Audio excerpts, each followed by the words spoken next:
लालची बहू। एक समय की बात है, एक छोटे से गांव में राम और सीता नाम के कपल रहते थे। उनका एक अर्जुन नाम का बेटा था, जिसकी शादी रिया नाम की लड़की से हुई थी।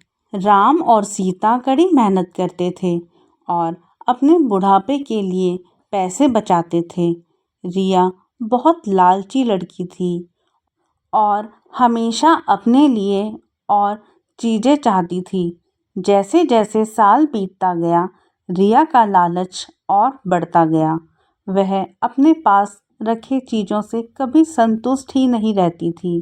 वह हमेशा अपने सास ससुर से महंगे तोहफे मांगा करती थी और उनके बचाए हुए पैसों में से भी हिस्सा अपने लिए ही मांगती थी। राम और सीता बहुत ही अच्छे पेरेंट्स थे, इसीलिए उसकी सारी ज़रूरतों को पूरा करते थे ताकि परिवार में शांति बनी रहे।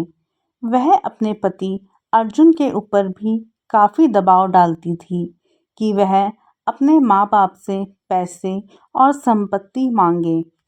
वह बहुत ज़्यादा संपत्ति इकट्ठा करना चाहती थी, बिना किसी मेहनत के। एक दिन राम और सीता ने यह फैसला लिया कि वह रिया को सबक सिखाएंगे।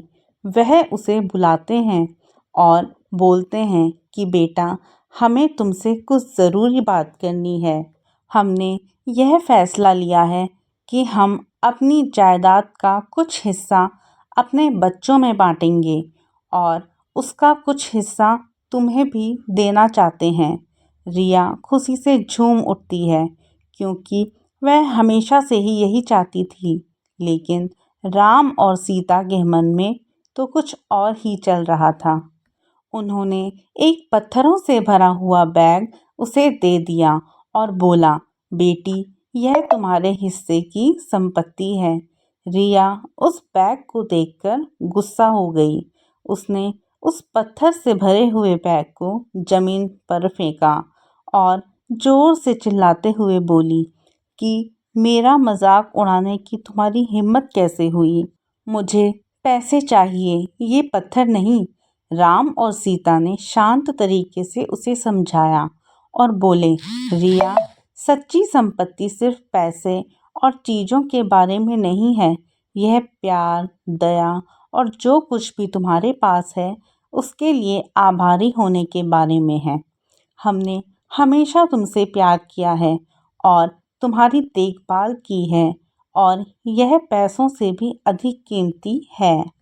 रिया को एहसास हुआ कि वह लालच में कितनी अंधी हो गई थी। उसको अपने किए गए बर्ताव के लिए पछतावा होने लगता है। उसने अपने सास और ससुर से माफ़ी मांगी और अपने तरीके बदलने का वादा किया। उस दिन के बाद से उसमें बदलाव आया और वह एक अच्छी बहू बन गई। रिया के बदलाव की बात पूरे गांव में फैल गई और सभी ने एक बेहतर इंसान बनने के लिए उसकी प्रशंसा की। रिया अपने परिवार का ख्याल रखते हुए और उनके बीच मिले प्यार के लिए आभारी होकर हमेशा खुश रहने लगी। सच्चा धन, प्यार, दया और जो हमारे पास है उसके लिए आभारी से होने से आता है, ना कि हमेशा और अधिक चीज़ों की चाह रखने से। दोस्तों, अगर आपको ये कहानी अच्छी लगी हो तो चैनल को सब्सक्राइब और वीडियो को एक लाइक ज़रूर कर दें। धन्यवाद।